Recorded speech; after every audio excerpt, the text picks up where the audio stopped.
Yeah.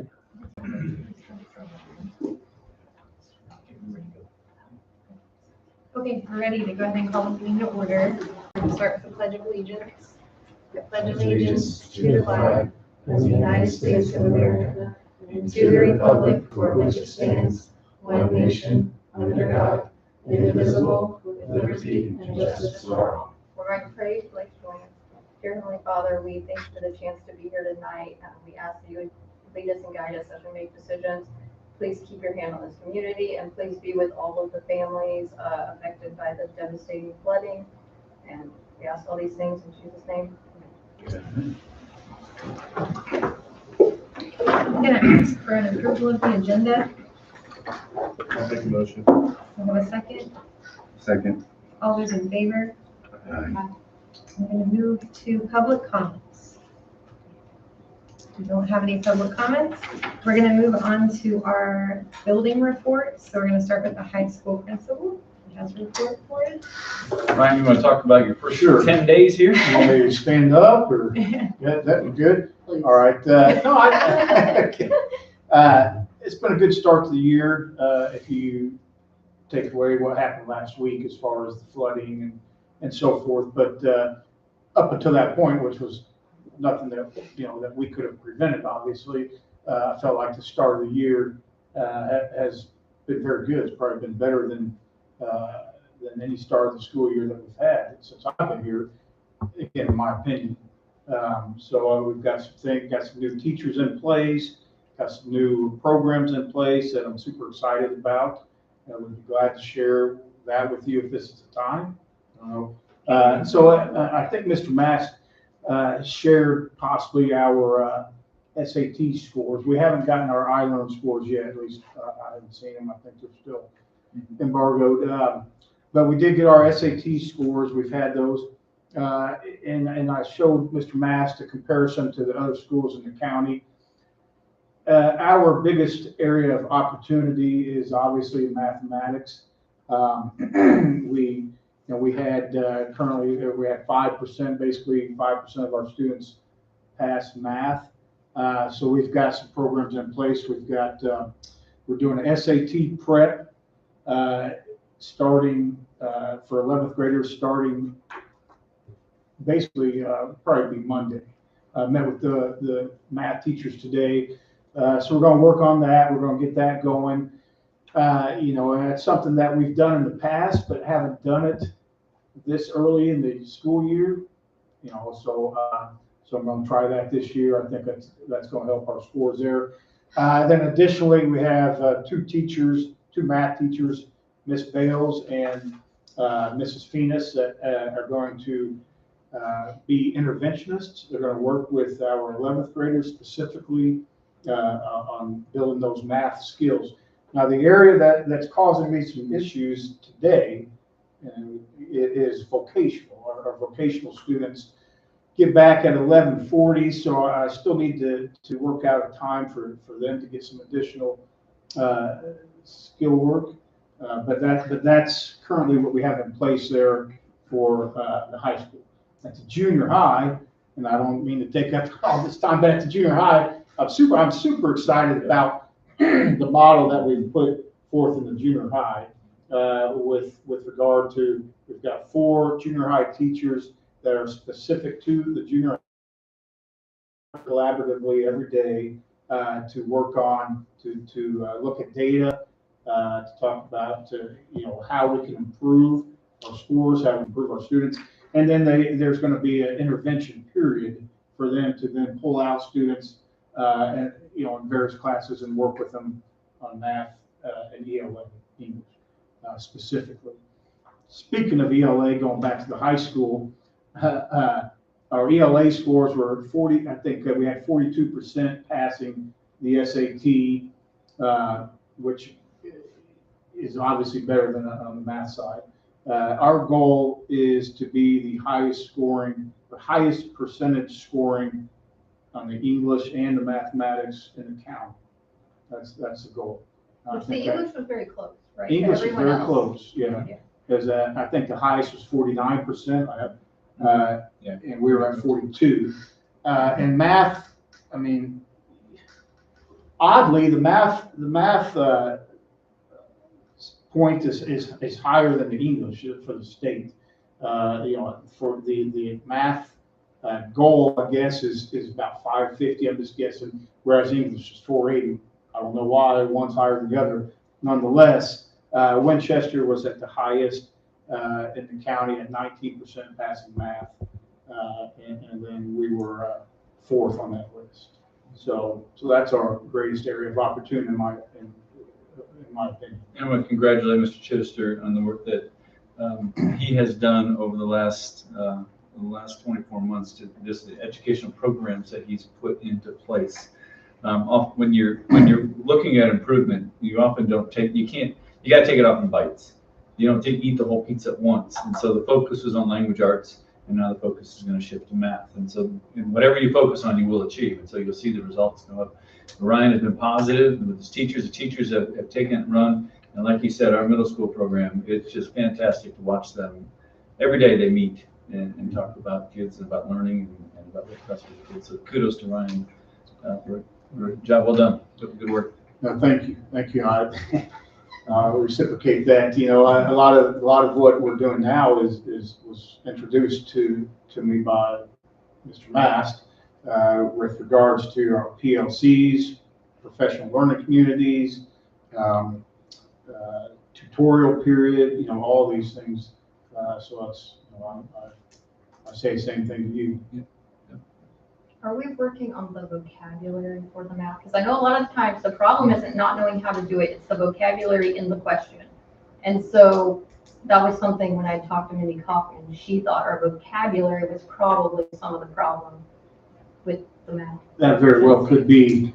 And I have a week by week format or week by week curriculum that I'm going to give our SAT group, as I call them, the group that's working with the SAT students, the 11th graders, and part of that is vocabulary.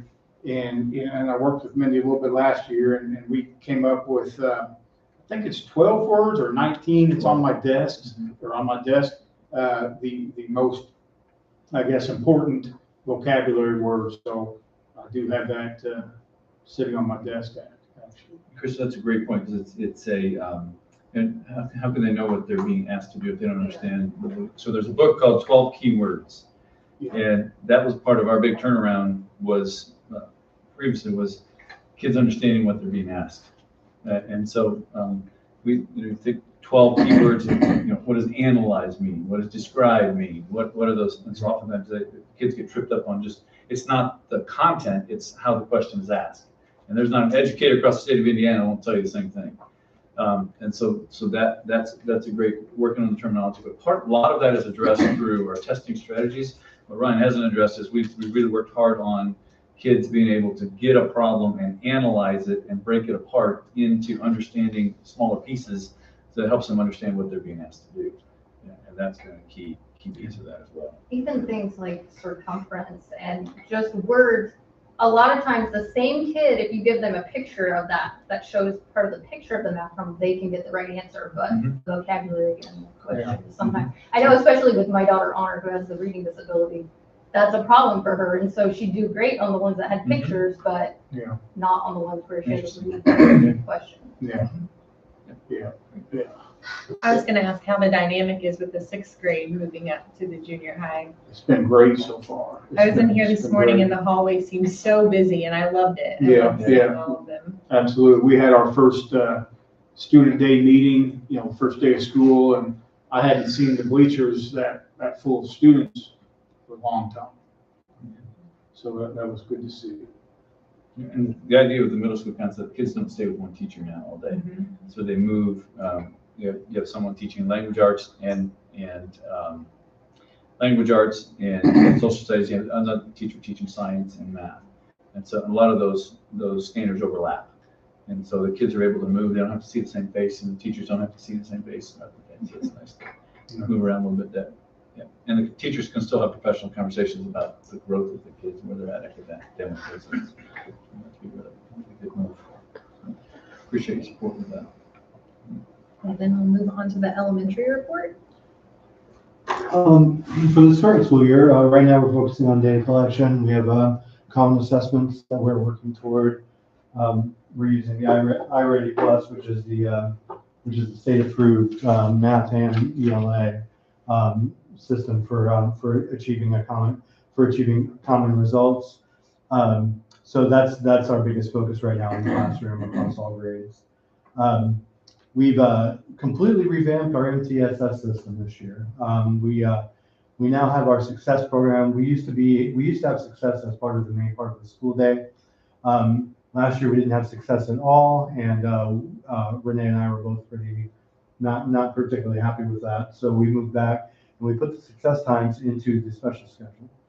So that gives not only a chance for the classroom teacher to get their hands back on their kids to work on with their tier 2 and tier 3 kids. You guys understand what I mean by tier 2 and tier 3?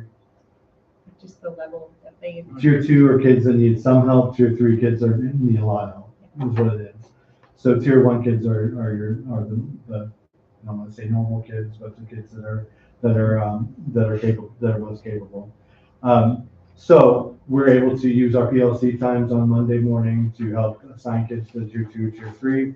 Have specific strategies for each individual kid. In fact, we are starting an individual learning plan for math for every single student in the elementary school this year.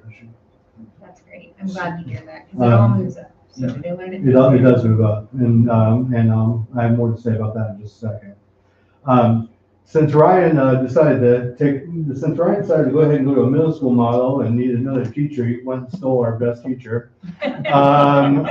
So we hired a new fourth grade teacher. Her name is Kelly Frazier, and she's been stellar so far. She's really been stellar. I've been in her classroom probably 6 times, and she established rapport immediately. She is super organized. She has all of her procedures on the dot. I am very pleased with what I've seen from her so far, and I'm excited to see what this whole thing is going to be able to do. I passed out a piece of paper to you all. This is last year's iRead results for the third grade. If you look at the top, this is a breakdown of all the elementary schools in Randolph County. And Christy, I'd like you to read who was number 1. That would be Union. That would be Union Elementary. Elementary. Yeah, 100% passing rate on the iRead in third grade. Just been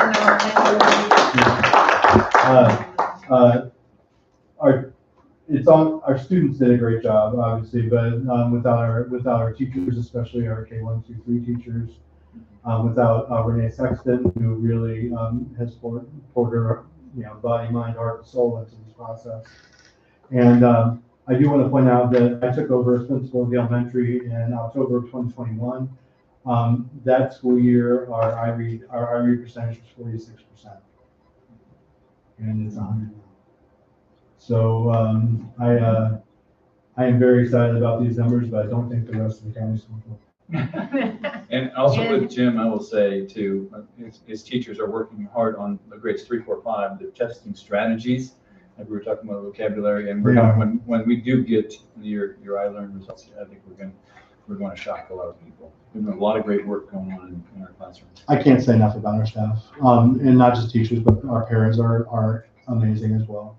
And our behavior team is, we're spoiled. We really are, and I really enjoy being the principal of Union Elementary because I get to work with great people every day, kids and adults.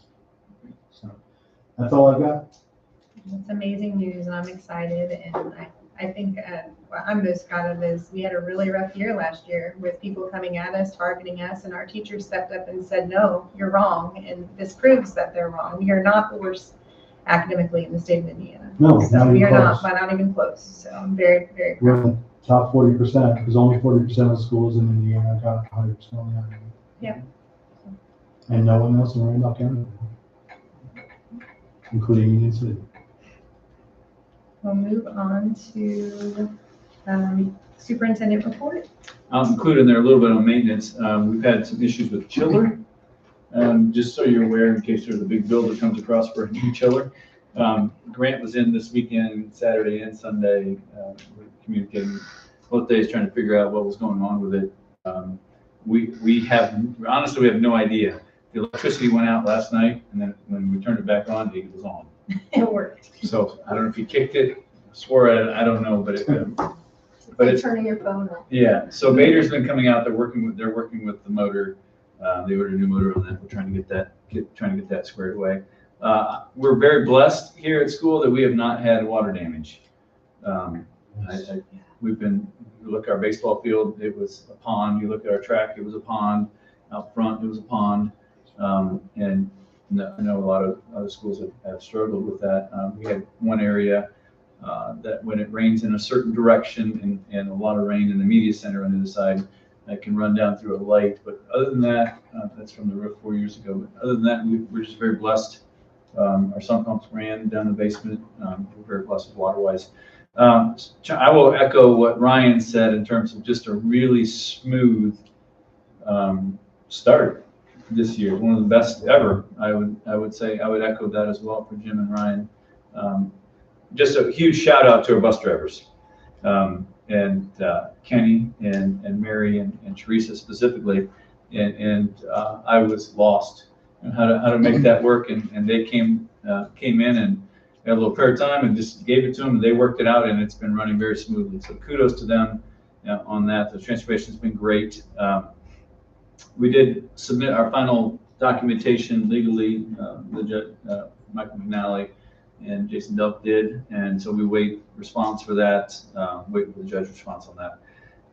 But we are 10 days in now for the school. The school year, every school year is like a storybook. You have no idea what's going to happen, and no one could have guessed that we would have used 3 days already. And so what we're trying to do, and this actually came from you, so kudos to the board on this, is we're going to be very proactive about attendance this year, both staff and students. And so every 10 days, we want to go from classroom to classroom and celebrate with kids that had perfect attendance. So incentivize perfect attendance, not punish for those, because the state did change the attendance laws, and it doesn't matter why you're gone, but we want to be at 94% in order to get that A. And then we had our very first cell phone ban issue. And I know that schools, I'm talking to other superintendents and to other principals around the state, every school is dealing with cell phone issue because it's something brand new. Can you take this up? But we had a young lady who didn't know. We're assuming she didn't know, or maybe she did and was hoping that we weren't going to enforce. And so we celebrated with her that she was the very first person that we told her, said, this is not necessarily our rule. It's not your rule. It's just the way we've got to live life. And so the first couple of weeks, we're just using it as instructional time and trying to get used to the new normal when it comes to that. So whether that's good or bad, I guess time will tell. But I'm just really proud of our principals, our staff. Our start this year has just been, it's been great. And like we talked about with the noise all around us with the legal things, and last year and coming around this year, teachers have kept their nose down, and it doesn't matter what the situation is. We have 180 days of education. We want to make the best of those for our kids. So I'm really proud of everyone for a great start. All right, we're going to move back to our action items now. So I'm going to need approval of July minutes and June and July financials. I'll make a motion. Do I have a second? Second. All those in favor? Aye. Approve the resignation of the maintenance and transportation director, Marvin Swartz. Do I have a motion to approve? I'll make a motion. Do I have a second? Second. All those in favor? Aye. Approve Melinda McCord as high school resource room director. Motion? I'll make a motion. Do I have a second? I'll second. All those in favor? Aye. Approve superintendent stipend. And the reason why we have this on here, in the past, our past superintendents always included themselves in our annual cost of living raise. And Galen, because he's so nice, did not. He did not do that, and we did not realize that. So the stipend is to catch him up to where he should be in regards to all of our staff getting the cost of living raise. So need a motion to approve that. I'll make a motion. Do I have a second? I'll second. All that in favor? Aye. Approve Susie McCormick as second shift custodian. I'll make a motion. Do I have a second? Second. All those in favor? Aye. Aye. The next thing we need to do is approve classified increases, and we're gonna do this in 2 different approvals, because we do have family members on the board that have to abstain. So the first list I'm going to ask for is approving the salary or the classified increases for bus drivers. I'll make a motion. Do I have a second? Second. All those in favor? Aye. Abstain. I abstain.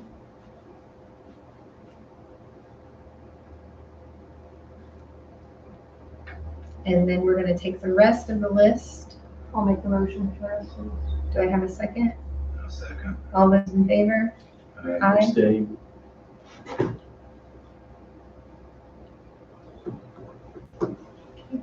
We're gonna move on to approving Lane Waters as after-school mowing help for up to 8 hours per week. Do I have a motion to approve?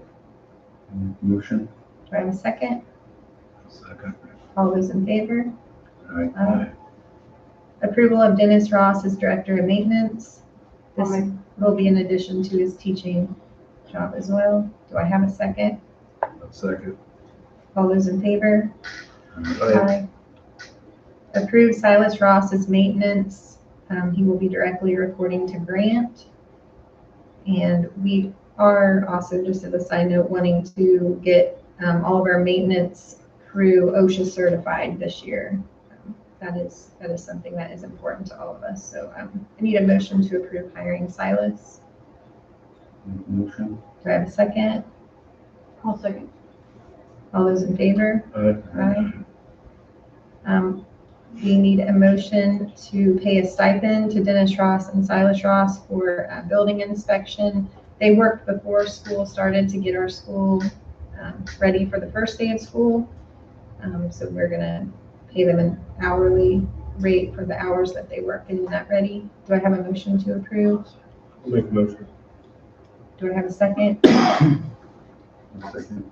All those in favor? Aye. And then you want to talk about the conference? Yeah, so board, so October 5 and 6 will be the School Board Association / Superintendent Association Conference in Indianapolis. And so if anyone would like to go, that's always great, get new ideas. I know sometimes when you go, early in my career, I would go and I'd come back with 10 ideas and people would hate me for a long time. But you always pick up something new. So if you have a morning or an afternoon or an evening, and you'd like to join that conference, please let me know. We'll for that. Did they send you a list of like the actual classes? Yes, they'll So send wait, out if the it's something agenda. interesting, we might. Yeah, they'll have an agenda that we'll send out. It's not out yet, but they'll send it out. So, at least I don't think it is. I'm sure. If we don't have anything else, I'm gonna ask for a motion to adjourn. I'll make the motion. Do I have a second? All those in favor? Aye. Aye. Aye.